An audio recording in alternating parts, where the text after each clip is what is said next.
nice dinner at Mugata, warehouse last night with Fawn and two of her best friends.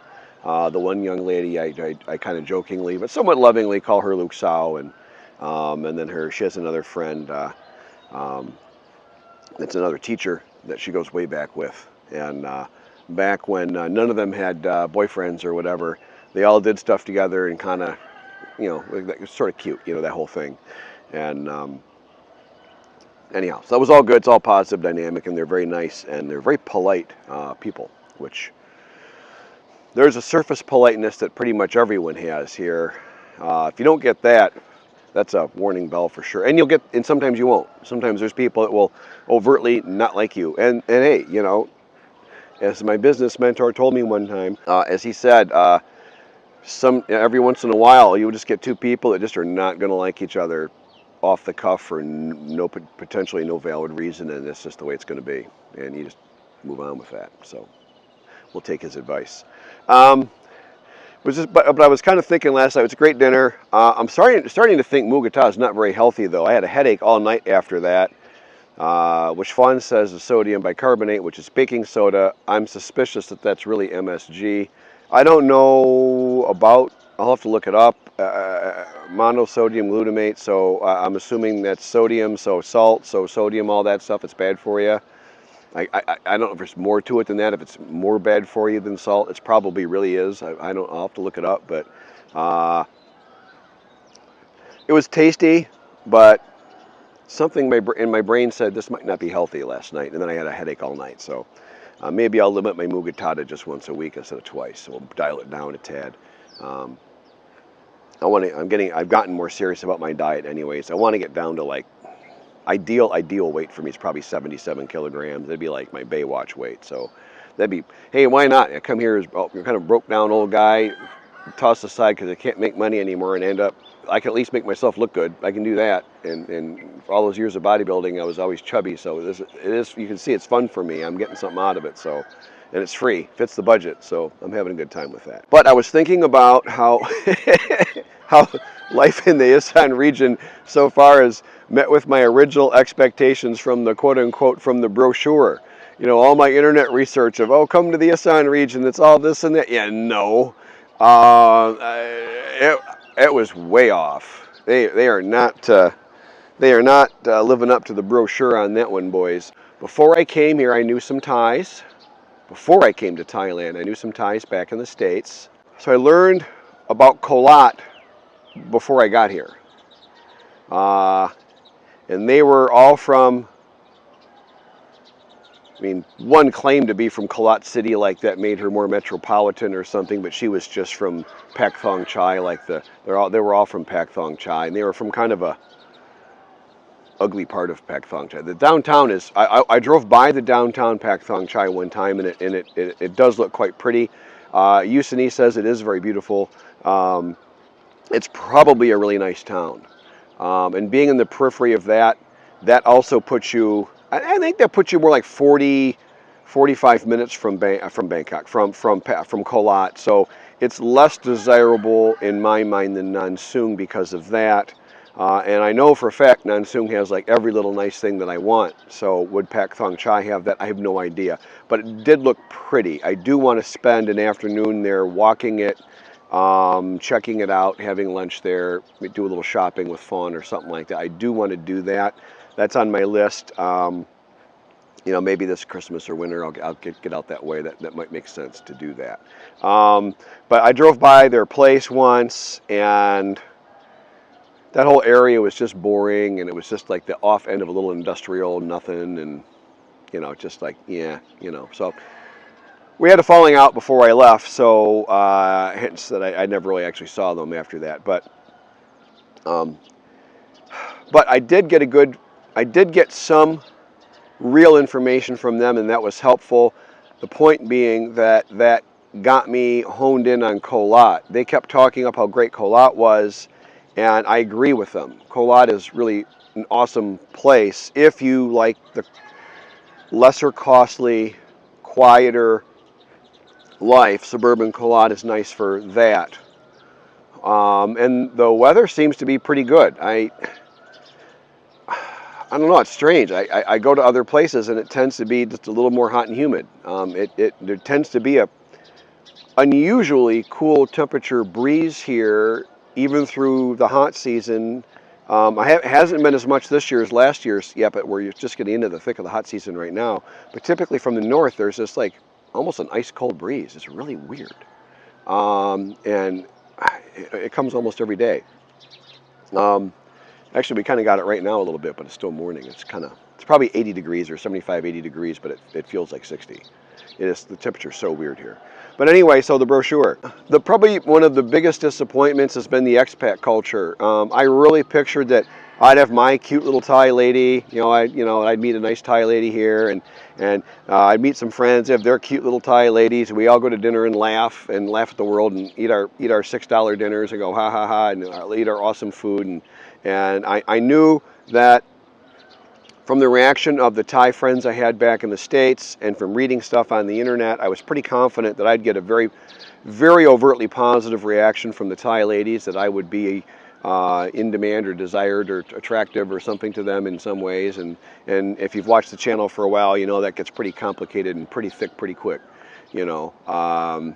But there really can be some genuine attraction there, more than just a full-on garabangun, more than just a full-on wallet, and it is an ugly term, and they'll use that. And if they know you can't speak Thai, they'll call you that right to your face. Ask me how I know.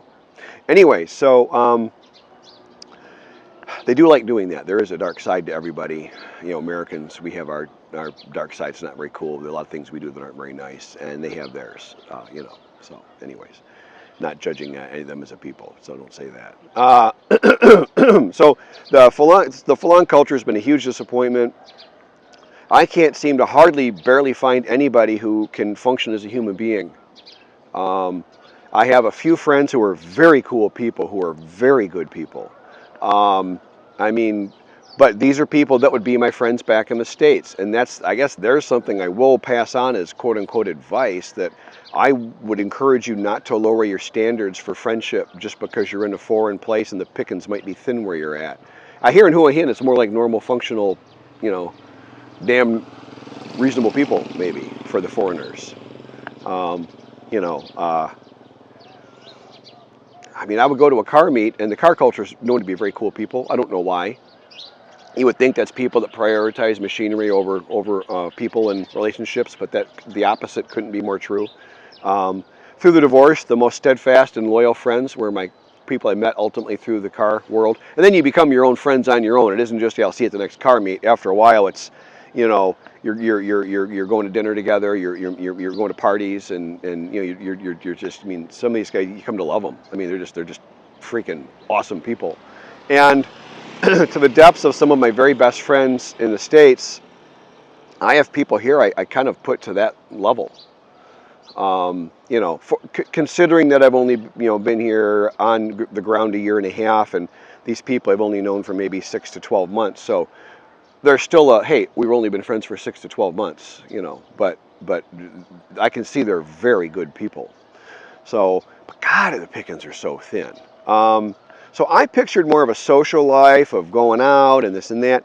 Now it turns out my as you all know, with my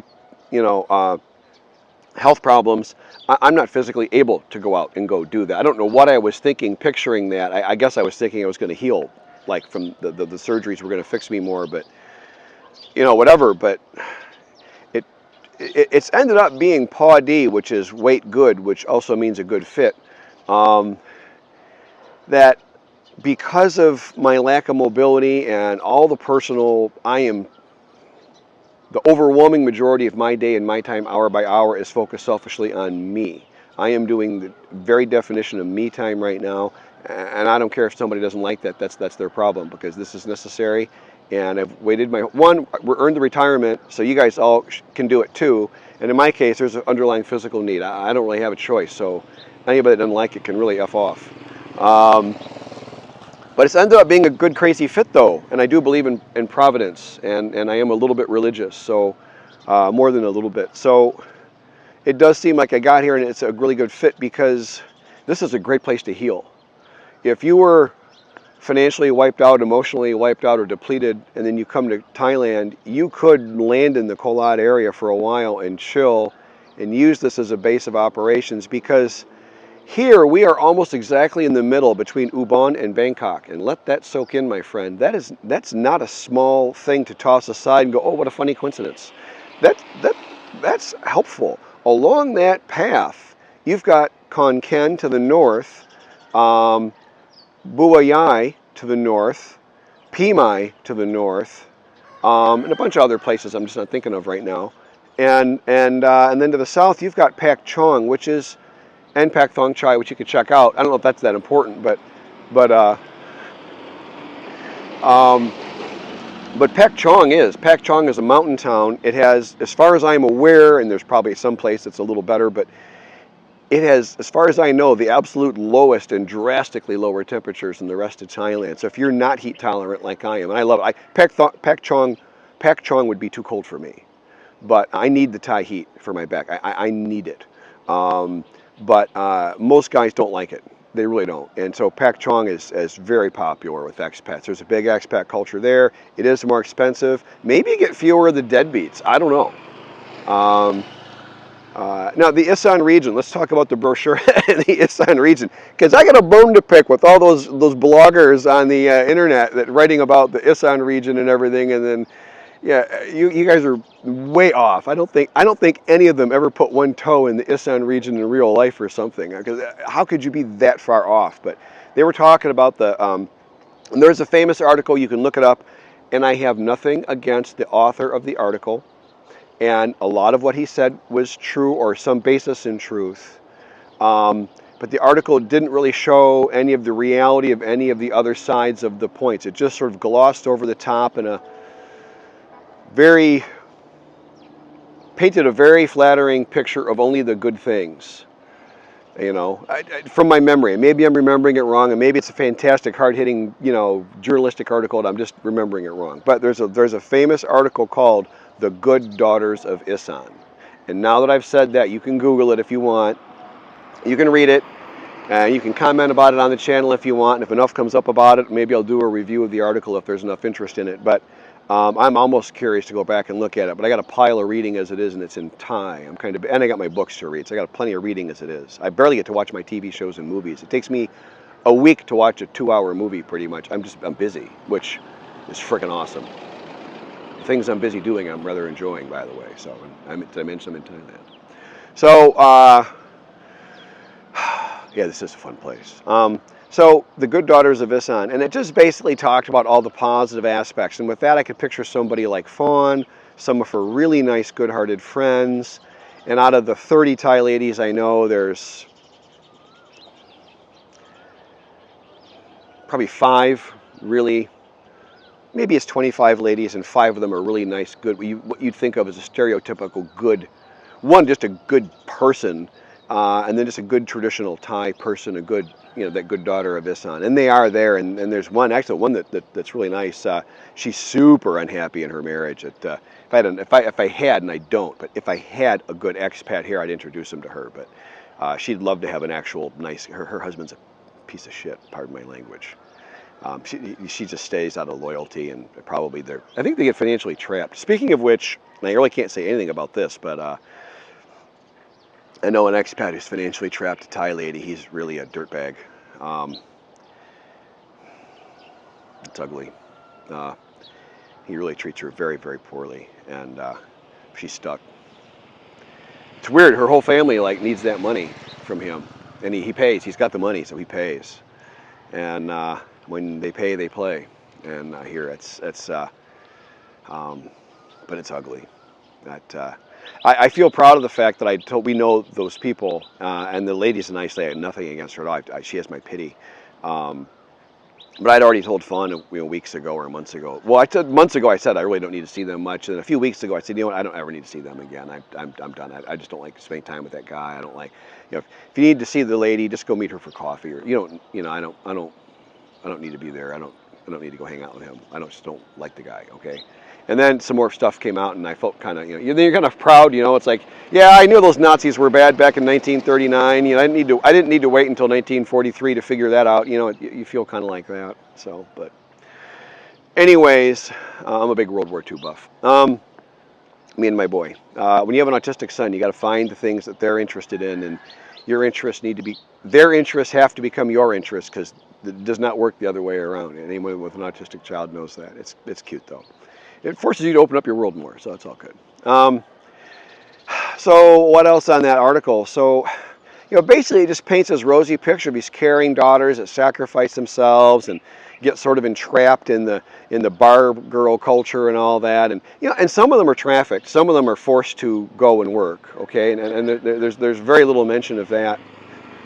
And that's true. And I've known some of them, so I know that happens because I've talked to them.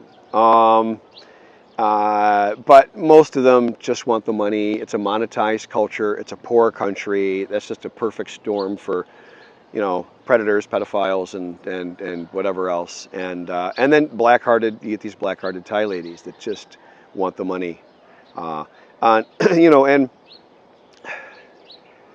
There's like good examples where the daughters will go and work in a city somewhere and make money, and they send a little home to support the parents, and that's kind of how the culture is supposed to work. But people like shortcuts, and a lady that didn't have the opportunity for a degree, or didn't want to do the work for a job to Saudi Cup, didn't want to do the work to work her way up anywhere, can just go and, if she's cute looking, she can put on a bikini, go to work, and and they can send back some real money, and they just tell the parents they're working as a waitress, and the parents either know or don't want to know, But the articles didn't talk anything about the black-heartedness, the predatory nature, all of I think it glossed over the scamming as far as I remember, or maybe I just didn't pay attention to that part. Could be I read it and I didn't want to know it. But I came here really pretty ignorant of the scamming. Really pretty ignorant, not good. And I had no idea it was so rampant. I mean, the online research in totality, I can say, not to pick on that one article, because I can, that was, I read that thing probably 2.5, 3 years ago, so I couldn't tell you what the heck was in it. But in totality on the internet, they just didn't really cover the scamming to the places I got, and some of the articles kind of encourage it. Well, it's kind of a monetized culture, you want to kind of show off how much money you have a little bit, and then who would give that crappy advice to somebody coming here? No, don't do that. And on that strong opinion, we'll end this section. I'm going to have to put up a part 2. This is about 2/3 of it here, and this is about the length of all I can upload. No, thank you for supporting my YouTube channel. Thank you very much.